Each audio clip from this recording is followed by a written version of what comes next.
with it. You're going to be up here amongst us, are you? Okay.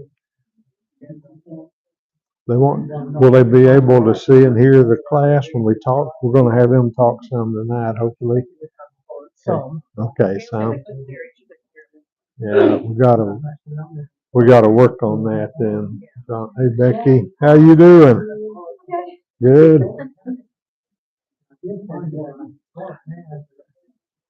Are you ready for me?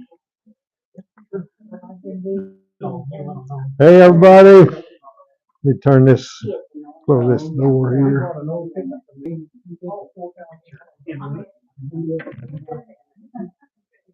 Hey Jim, how you doing? I'm here. Good. Good to see you.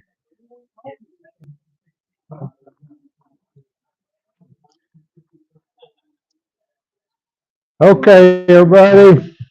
I think I think we'll have some more of us getting settled in here. Let's go ahead and get started with some of our congregational announcements. Hi, Chris. Hope you all have had a good first week of October so far. It seems strange saying that. I noticed probably Friday night or so supposed to start feeling more like fall, isn't it? So um, we we appreciate the changing of the seasons. I have several notes about our life together that I need to share with you. Uh, One of them, let's just start with our ladies' activities. The Thursday class, the ladies' Bible class is tomorrow at 10:30. Ruth is teaching tomorrow on the Philistines and capture and return of the Ark of the Covenant. That is an underappreciated story that teaches us not to use God as a thing subject to our good luck. That's sort of how that works out. The quilters meet at 9 tomorrow. Card makers meet at 9:30. And then also on Saturday, the ladies' brunch is Saturday, and also the pop-up shop activity is then, which is really the kind of the fun effort to engage in free trades and so forth. There is a sheet like this up on the desk up there, and an explanation that goes with it here about the the pop-up shop part of it. If you need information about that, that's what they're talking about. So um, if you'll look up there, please do that.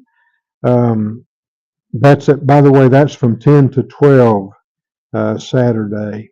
On on Saturday night, this Saturday night at 5 o'clock, there is a cookout at Gene and Kelly Kenyon's. It's for the youth group and their parents, and it's an important get together. The meat will be provided. Bring chips and drinks and desserts if you have young people in the youth group that you need to inform about that. Please help us in that way. Um, we have several people that we'd like to mention to be in our prayer tonight. David, let me ask you, did I have you do this last week? Lead the prayer last week? Larry did it, so if you do this for us tonight.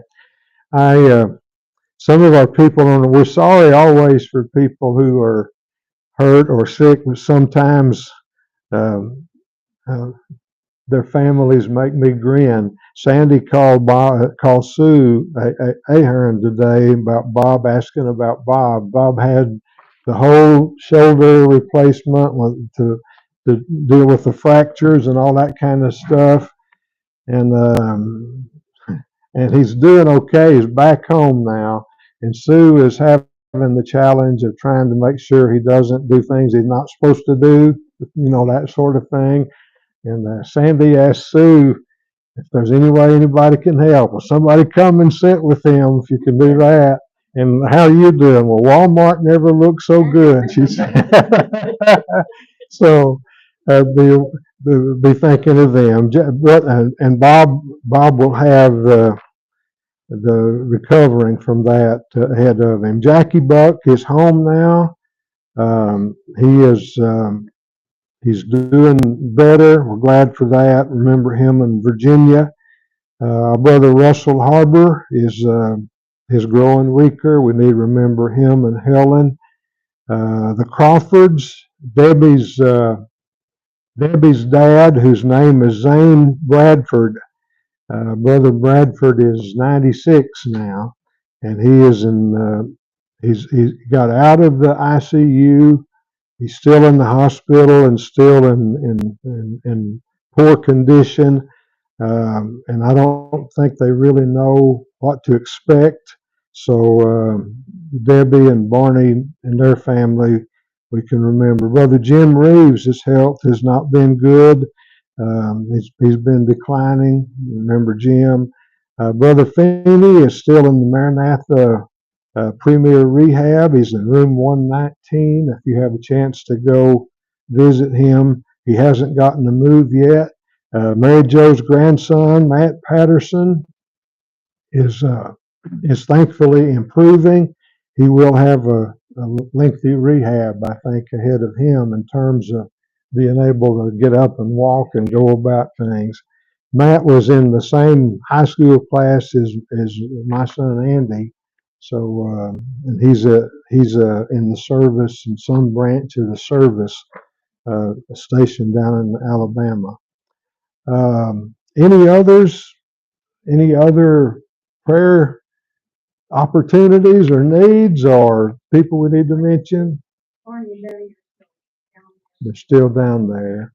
And he messaged me today that he was hoping they could head back tomorrow, but they're not really sure what's going to happen. So it's kind of that's the situation. Anyone else? Any other of our folks that need to be in our thoughts that you know of? All right. We have some people who are traveling, and we may have some people the creek got up on today. I'm not sure. That's the way we'd say down home. If you were on the wrong side of it in the holler, you didn't get out. I don't know about that. Good to have you guys here. We're in Matthew 5 tonight. And we're going to begin to look at the Lord's illustrations of righteousness that is characteristic of the kingdom. We'll start at verse 21 if you want to have your Bible open to that spot. Before we get started, Brother David will lead us in our prayer time. Heavenly Father, we thank you.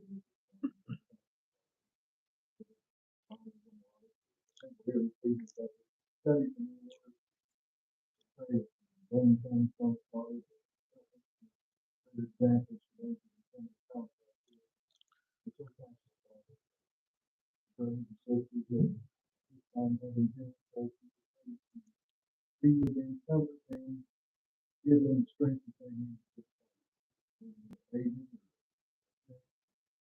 pray at this time, Father, guide our elders here and the word that we need to study. So thankful, Father, for the very breath of life, the rain, the fall, the many blessings that you give at this time.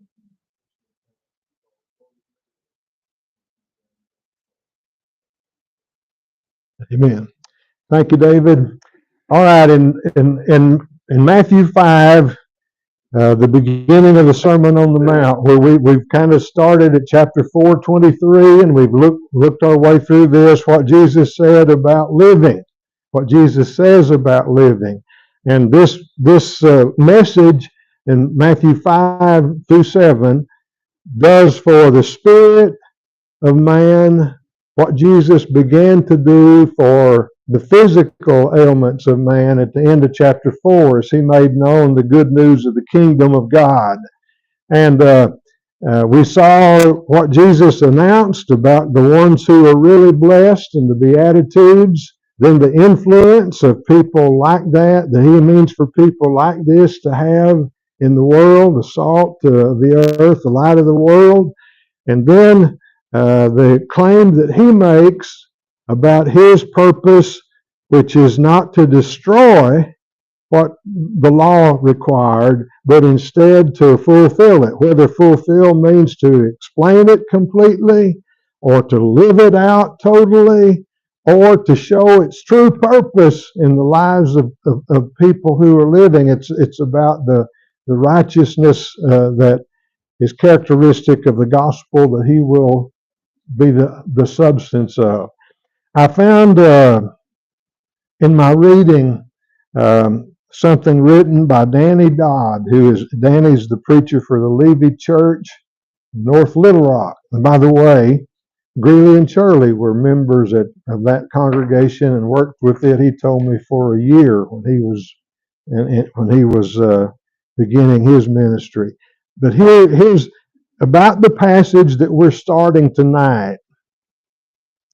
I thought this is a useful summary. Here, Christ completely reinterprets familiar scripture, that is for his audience here, with an emphasis on the heart instead of rules. His purpose was to put context, life, and relationship into the text. Now let me read that again. That's what I'm getting. His purpose is to put context, life, and relationship into the text, where the text is not just a law book with rules in it that you try to get at the what is demanded of someone. Commands were to be fully integrated into all aspects of life, and not merely as a rule to follow, but changing folks from the inside out while wonderfully impacting relationships. I think that's a good introduction to what we have here in Matthew 5, verse 21 and following. Now, let me try to show us or remind us how it ties together with what we have already mentioned here. The two phrases that will run through the 6 illustrations that are found in the rest of Matthew 5, and there are 6 illustrations of something. So what are the illustrations of?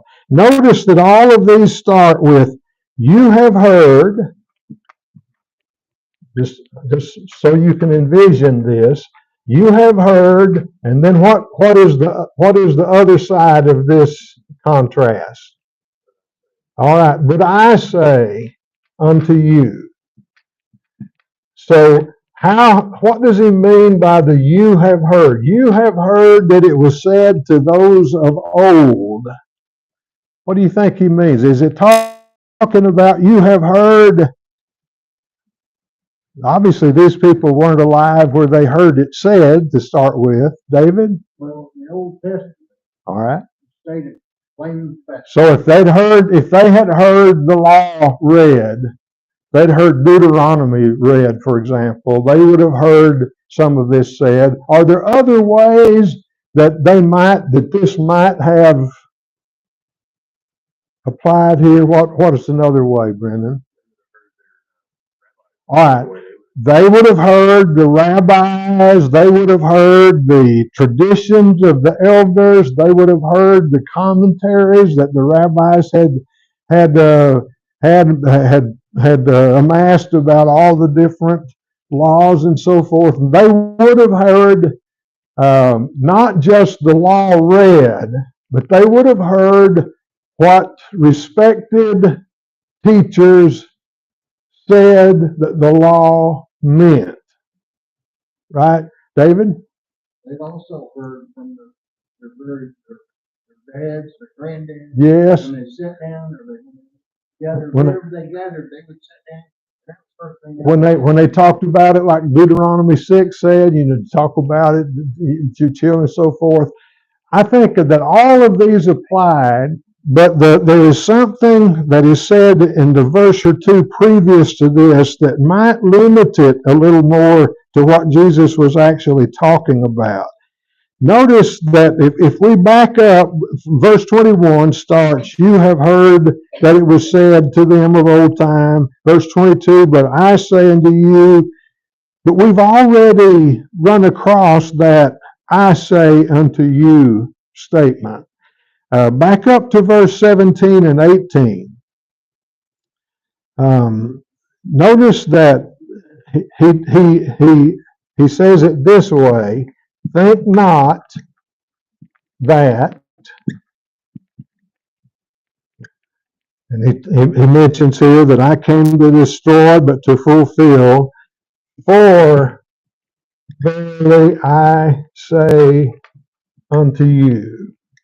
The construction is similar enough that you have to, I think you have to conclude that there is a line of thought that he's already started that he's following through with. Now, when he says, I did not come to destroy, but I came to fulfill, that was what he's talking about here.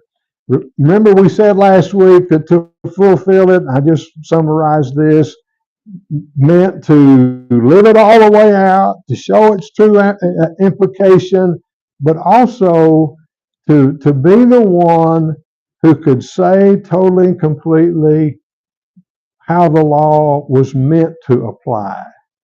Brennan, you mentioned this recently on a Wednesday night when you mentioned the way this word fulfill would have been used in their common speech at the time.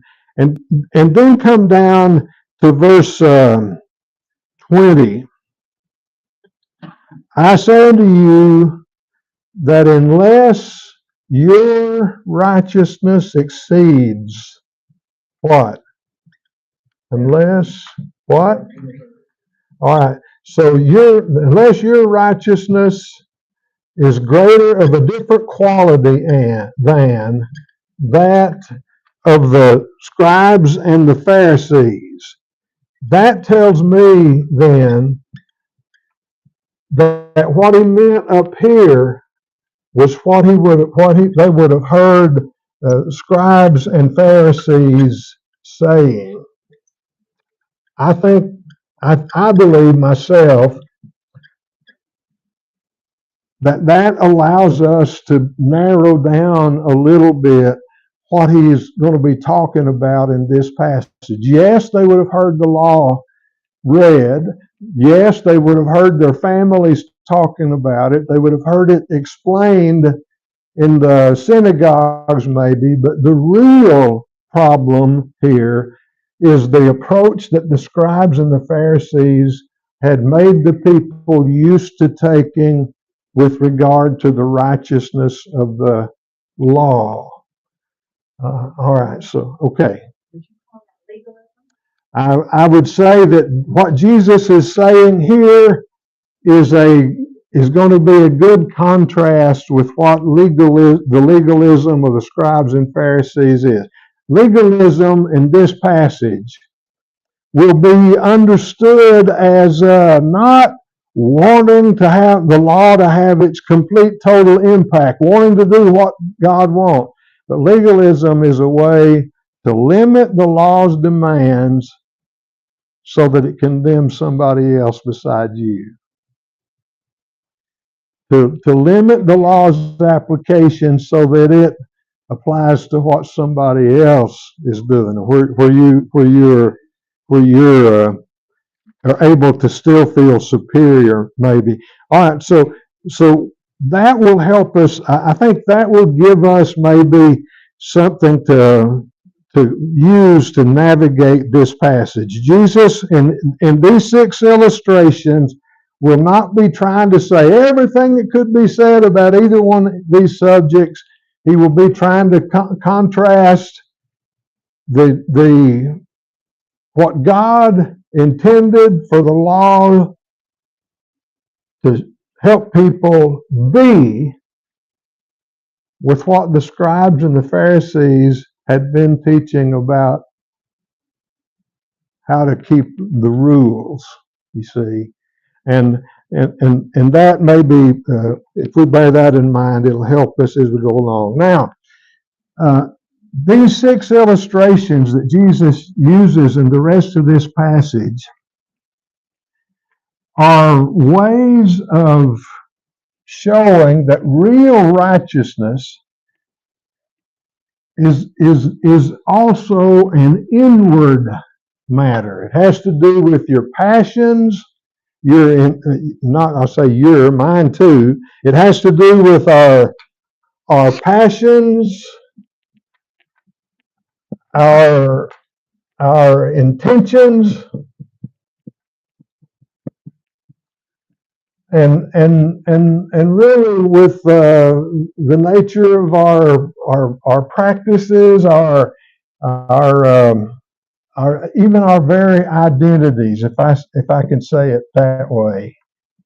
The kind of righteousness that Jesus talks about in these illustrations are going to be addressed to how what God really meant His law to say about who people are and how we are and what we're about and what we are wanting to do and intending to do in our lives. These first 2 now have to do with 2 problems. I think they are in the nature of passions. What do you think of when I use that word passions? Passions are Love and hate.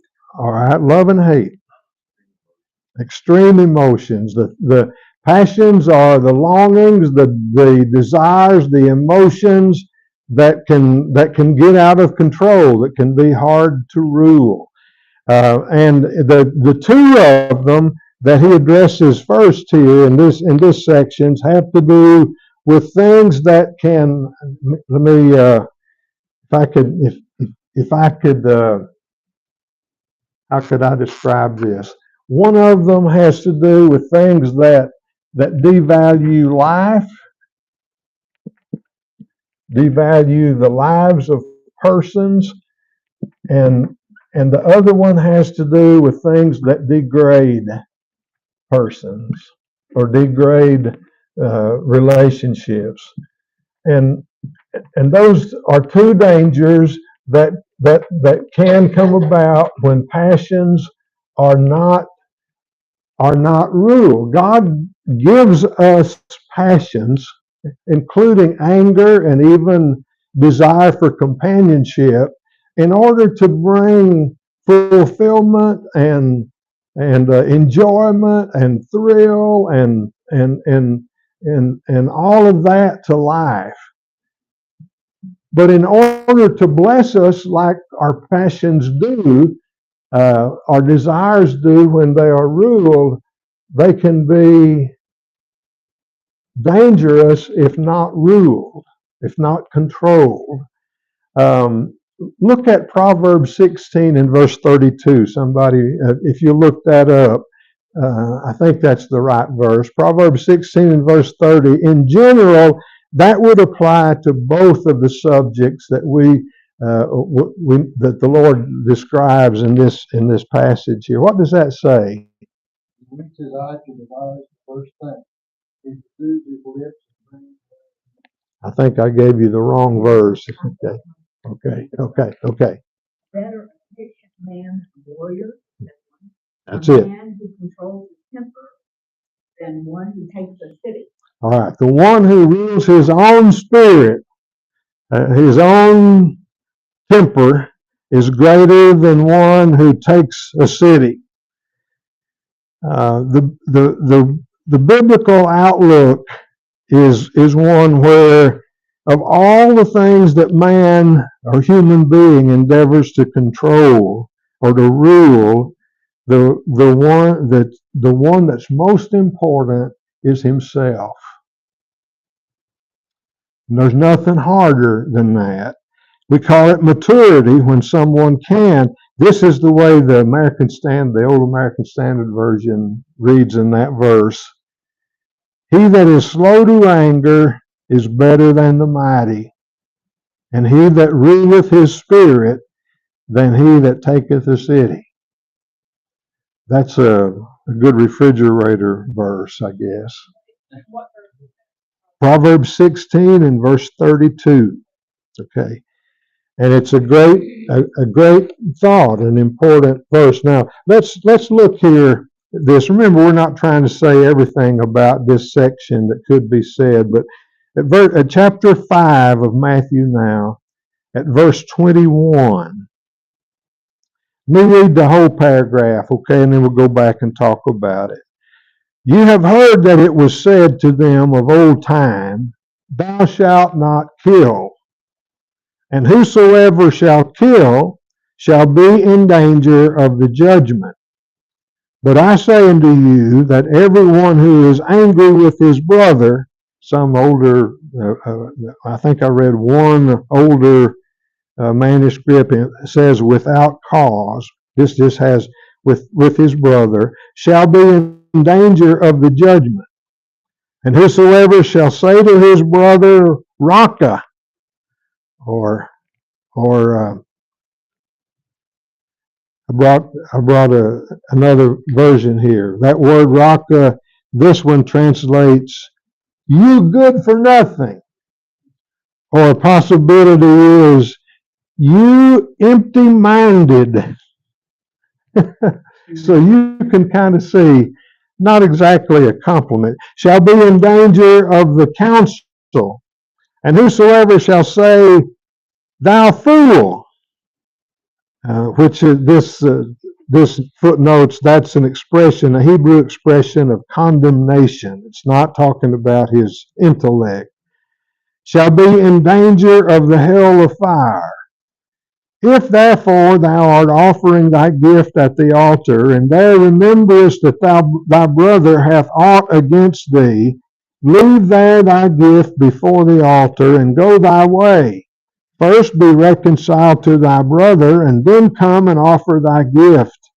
Agree quickly with thine adversary while thou art in the way, lest haply the adversary deliver thee to the judge, and the judge deliver thee up to the officer, and thou shalt be cast in prison. And verily I say unto thee, thou shalt by no means come out thence till thou hast paid the last farthing. Now that is kind of gets your attention, doesn't it? Reading that passage here. So let's think about it now. What's the big contrast here between you have heard and I say unto you? What had they heard that the law said?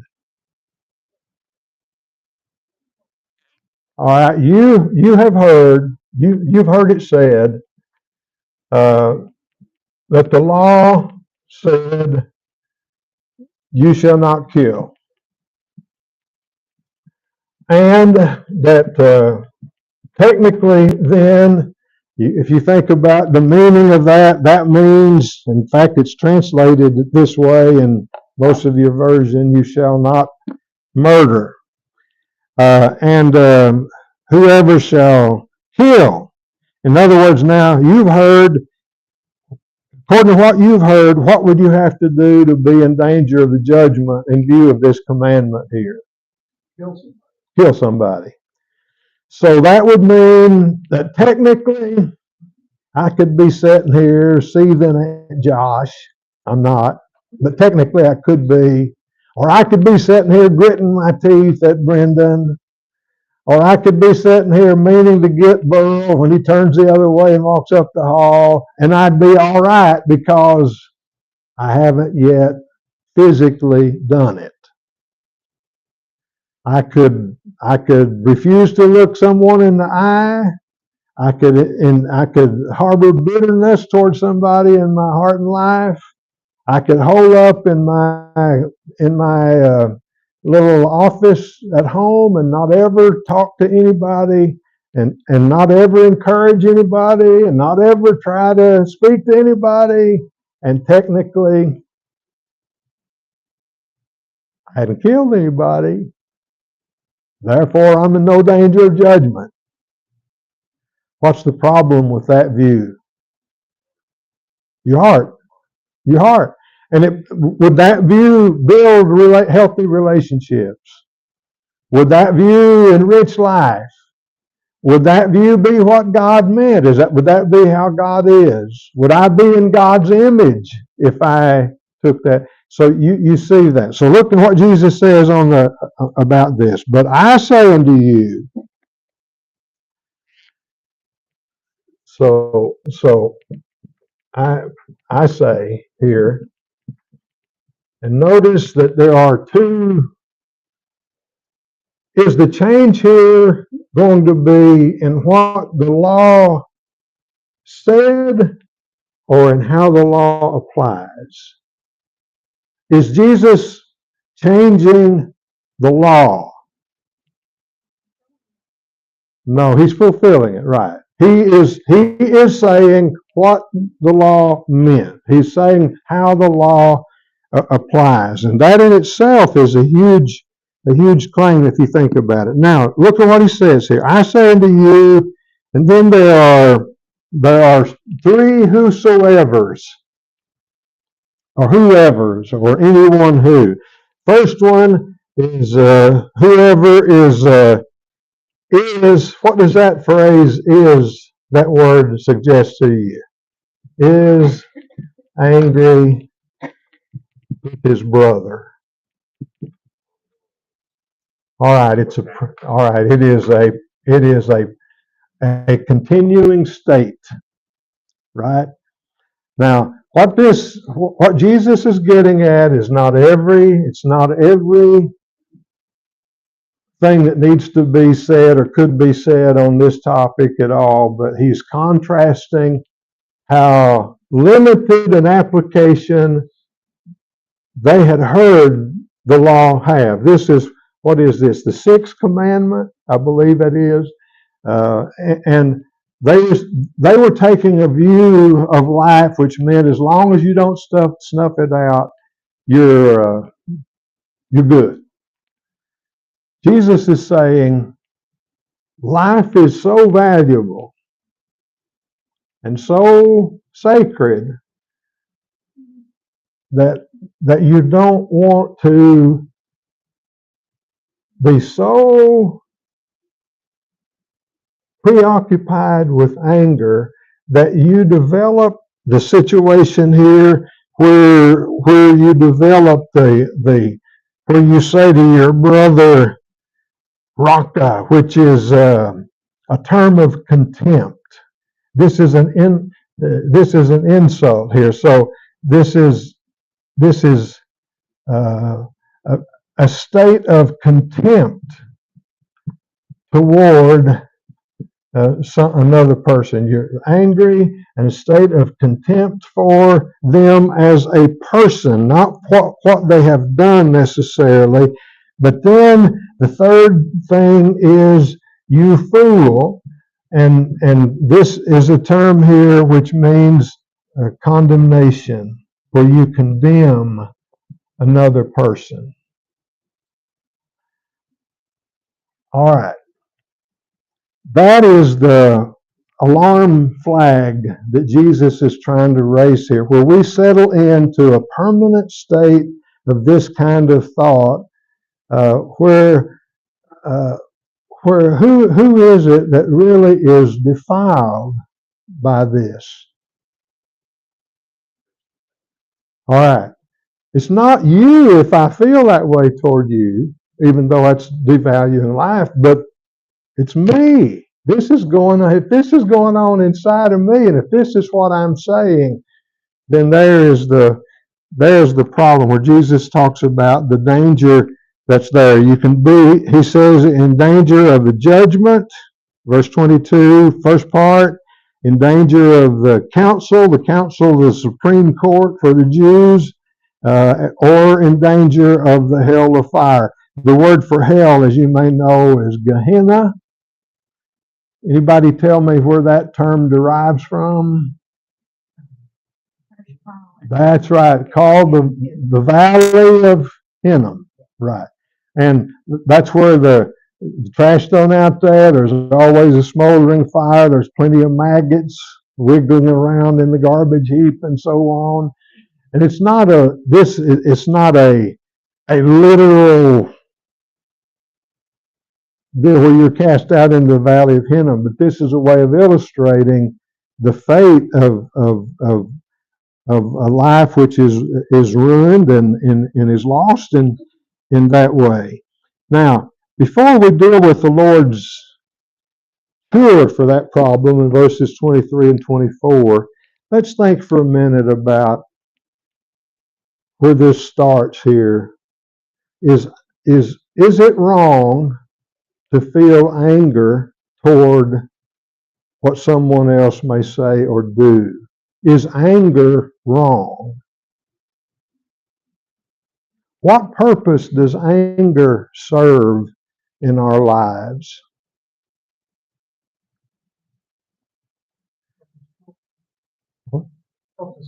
It helps us cope. It is a safety valve of response to injustice or unfairness or to unrighteousness. I've read that anger is to the spirit or to the soul of man what pain is to the body. What function does pain serve in our physical bodies? It tells us that something is wrong. One of my brothers one time got his arm injured, and it severed the nerve up here that served the rest of his hand. He couldn't feel, and he'd get a blister or something on a thumb or a finger, and it'd be a serious matter for him because it could get infected and he wouldn't even know it. And that's what pain. Now, what happens to our spirits without anger is that we start feeling worthless. And we start feeling an indifference toward life. Nothing matters anymore. Why care? Why try? God doesn't want us to feel that way. And so we have a part of Him in us that's capable of being angry with what ruins what we love. That's natural. So when does anger become wrong? Use that Proverbs 16:32. All right. All right. When it is out of control, when it is not guided by a principle greater than itself, that's one big problem. Can you tell me what else can we do to make sure that anger does not get outside of its proper role? Look over to Ephesians 4 for a minute. And I think myself, we're dealing with an important matter here. And sometimes something that gets misunderstood. And this is going to be important for the rest of what Jesus says in this paragraph, I think. Over in Ephesians 4.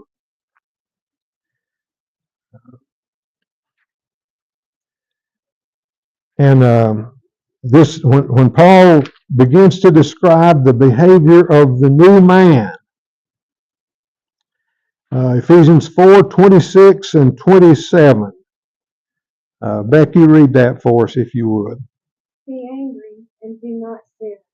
All right, stop for a minute. So it is possible to be angry and not to sin, right? I mean, that's what you'd make of that. So how is that possible? Go ahead, Becky. Do not let the sun go down on your anger. All right, or I think the word could be translated provocation or wrath even. Don't let the sun go down on it. What's that mean? All right, take care of it before you go to sleep. Now, in marriage, this is a hard one. At least from my experience, maybe not for you. And don't you go tell anybody in the yellow room I said this. But you know what I mean. This requires us to value relationship enough that we resolve the anger as far as it depends on us. Now that doesn't mean that you're always going to have the other person agree with you. Sometimes you can say how you feel to the person you love. That's all you're looking for. Sometimes it can lead to an apology and resolution to the problem in that way. And sometimes it just leads to understanding. Oh, no wonder you acted that way. If that's how you felt about it, you see. So first thing is you don't let it linger. You don't dwell on it. You don't nurture it. You don't nurse it. What is your favorite way of letting the other person know that you're angry? No time for pride now. You can say it and I won't go tell anybody. We just broadcast it everywhere here. All right, silence. All right. There is a time, and it is wise until you're able to talk without letting it get away from you. It's better to be quiet. Count to 5, count to 10, count to 100 if you have to. Okay, Susie? I walk away. I'm with you. The other room, nothing illustrates the disgust more than just to walk out. That idea. Problem is that's not very good for a relationship, right? What's another way? You say yes to it. So some form of that's not exactly sarcasm, is it? It is. All right. I'll go along with this. I'll agree with this. That type of thing. Humor is a way to do this. Just time is a way to do it. But some way or another, we have to know that our feelings have been valued. That's really all most of us are looking for. We're not looking for everything in the world to be set right. We're just looking to know that we count, that we matter too. So that's first. Don't let the sun try to resolve it in a timely way. Don't, or if it's not important enough to resolve, what's the other option? It can be let go, right? It may not be important enough to risk relationship. And That- then verse 27. Yes. says, So do not let the devil have an opportunity. So, I mean, it's pretty important. It is. So the reason I saved it is the American Standard says neither give place to the devil, like it's two different things. So how did you give place to the devil? Anger is like throwing the door open and saying, "Come on in." It is a way for us to let bad thoughts and bad things find their home in our hearts. That's one way to do this. All right, Tom? You had a quote in one of your lessons sometime in the past. I think it's by Nelson Mandela. You know the quote? I don't know the quote. I can remember. Something about it was something about hating your brother, revenge against brothers like drinking poison and hoping Yeah. against them. I remember now. Yeah, and that illustrates the point, doesn't it? And all right, so look at James. James chapter 1 is another place that says something that might help us to manage anger in a way that's healthy for us. James chapter 1. And you will have maybe thought about this in the context of just what comes after it. But what comes before this is dealing with trials and temptations.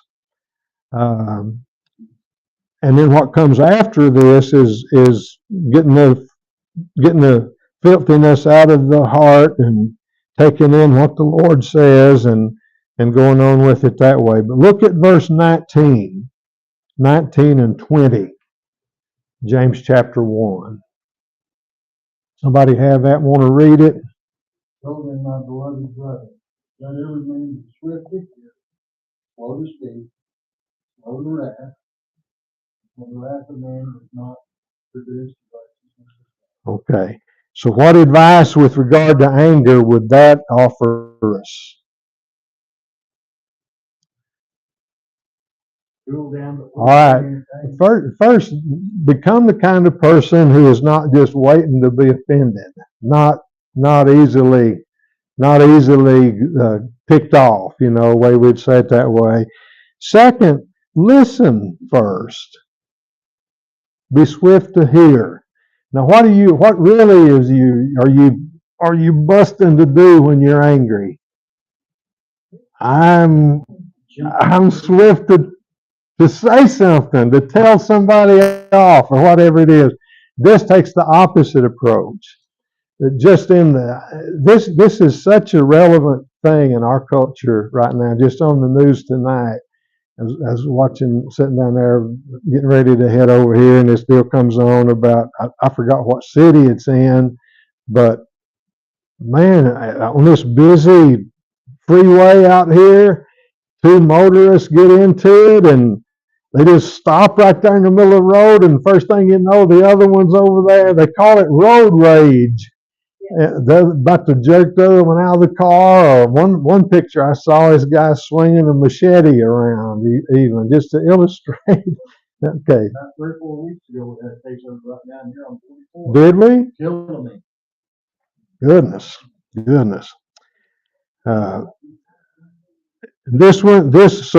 the wrath of man does not work, the righteousness of God does it. Swift to hear, slow to speak, slow to wrath. Try to understand in that way. Now, anyway, what Jesus is telling us here is that killing is devaluing life. And yes, there are other this isn't talking about what the state might do to hold the wrongdoer accountable, or this doesn't settle all the questions about wartime and all that. This is talking about personal behavior, and what Jesus is saying is there's more way than one to devalue the life and the person of another human being. And perpetual anger that develops into a state of contempt and expresses condemnation. Boy, in our life right now, the kind of stuff that gets said either verbally or on social media or in print by one person and about another human being is so ugly and so not all the killing takes place out on the street. I'll say it that way. You can murder someone's reputation and someone's good name also, and in that way, that maybe is something that the Lord would remind His people about here. Now, come back to Matthew 5 again. Let's finish our paragraph, and I don't know if we get to start the other one or not. So what solution does Jesus offer? I believe myself that he deals with two cases in verses 23 through 25. One of verse 23 talks about your brother. Verse 25 he talks about your adversary. And he proposes two solutions to the problem of anger. And the way he says the first one surprises me. He's been talking about being angry and saying to your brother, Raka, and then you fool. And then he says, first one, if you are offering your gift at the altar, you're dealing with your obligation to God, and you. This is what surprises me. There, you remember that your brother has all against you. Wait a minute. I thought if the problem is my anger, it would mean that I had something against my brother, right? Wouldn't that be what you'd expect? Why do you think Jesus says it this way? where does the cycle of anger and contempt and condemnation really get? How do I really break through that cycle in life? That means your anger got out of control. All right, could mean, but he says here though, yeah, it affected our relationship for sure. But I remember that my brother has all against me. I think what the Lord is saying is, then you take the initiative and you be the one who interrupts the cycle without the issue having already been settled, and first be reconciled. Now, what does reconciled mean?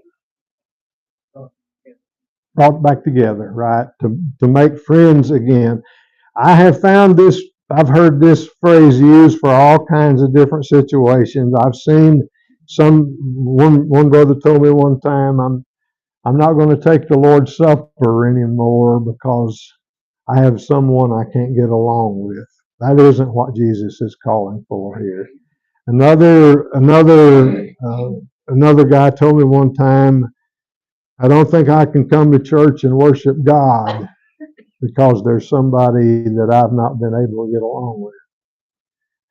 Jesus is not trying to, that's not the issue that he's talking. The issue here is, as far as it depends on you, you take the initiative to try to heal your relationship with your brothers, and then both of you together can offer something to God. This chapter is going to become clearer. He's talking about things in context of the family of God, and I just will tell you, I've had people that I have not. Now, I don't think there've been a whole bunch of them, but I have some cases where I haven't been able to set things right with someone. Sometimes my friend Bobby Dockery told me one time, there's some things where the only thing you can do is live it down. Keep on doing what you should, but if you remember, if in offering, preparing to offer yourself to God, it makes you introspective, and you remember that there is a case that where someone has something against you, then you go first and be reconciled to your brother. I think verse 26 is going to say something about the spirit of this, but that's the thing. And then the second thing is agree with your adversary quickly.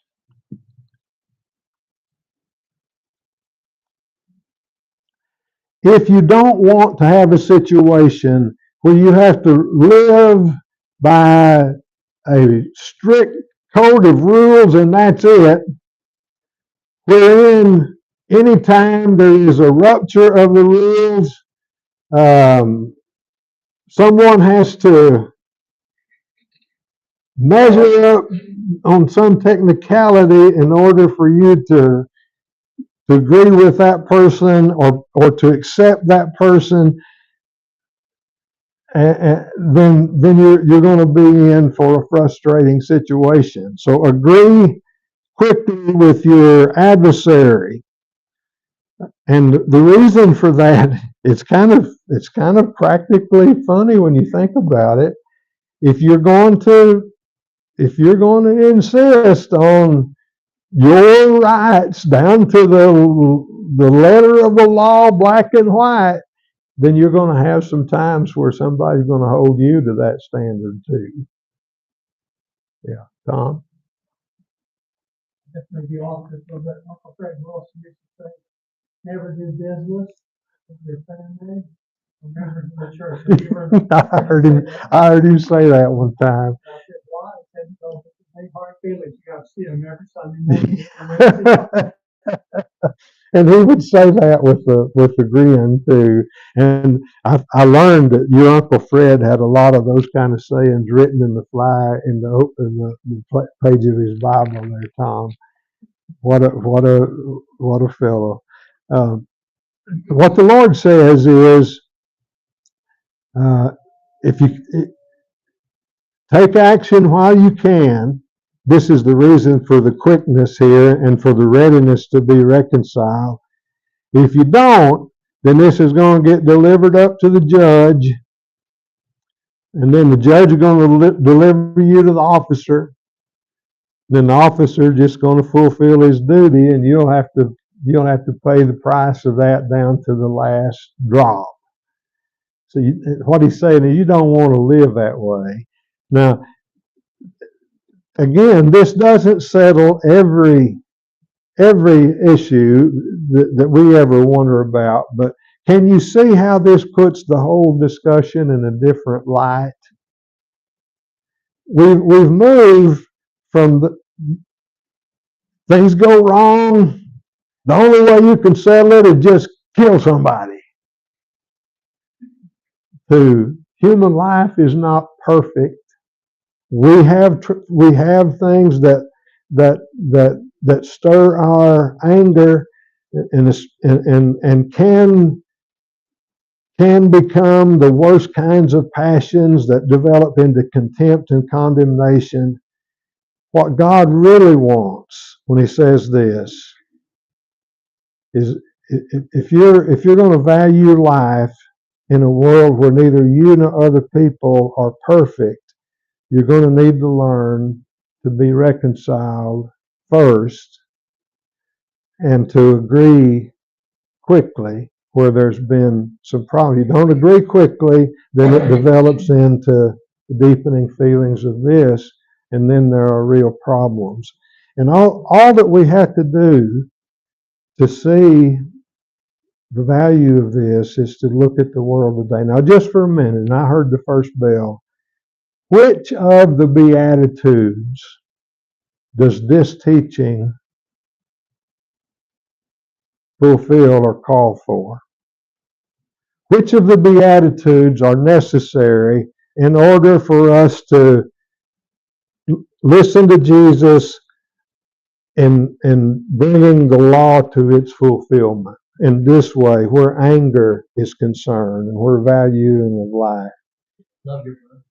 All right, that's the second great commandment of the law. But the Beatitudes, in verses 3 through 10, which ones of them come into play in this? All right. So you said the meek, which means the ones who don't have to have their rights. What else?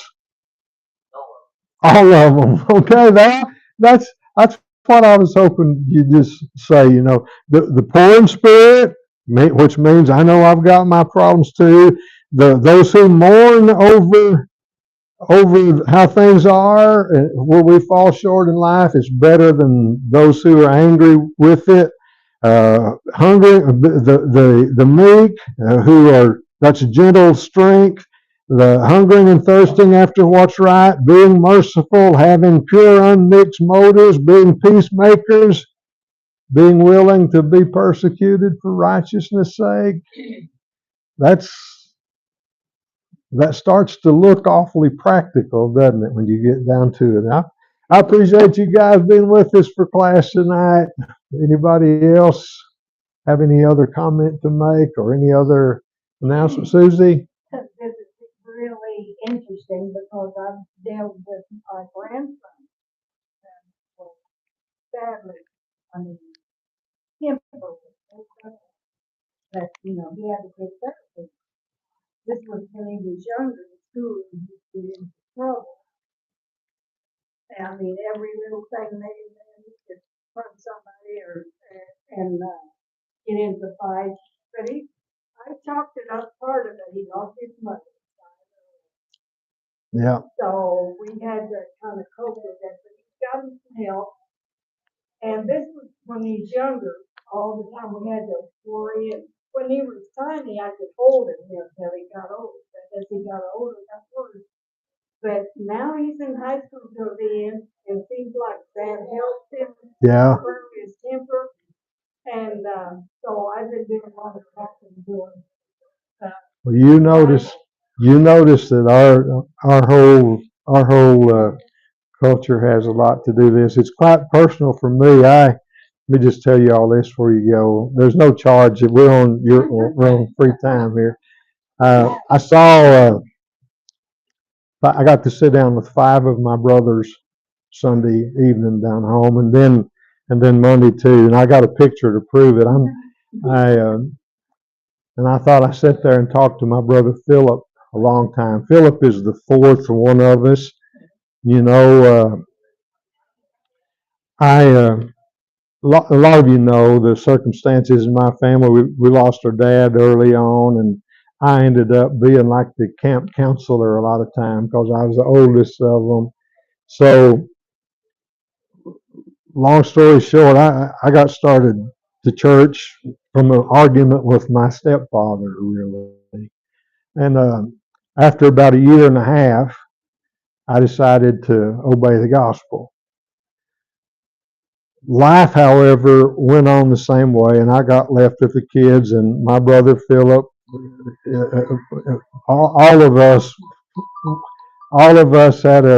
we settled our issues ourselves, but it wasn't always by agreeing with our adversary quickly. So we got left, and the way this would work is we get left, and I'd get left with the instruction, all the things that we were supposed to get done, and I was supposed to see that they all got done. Well, with 7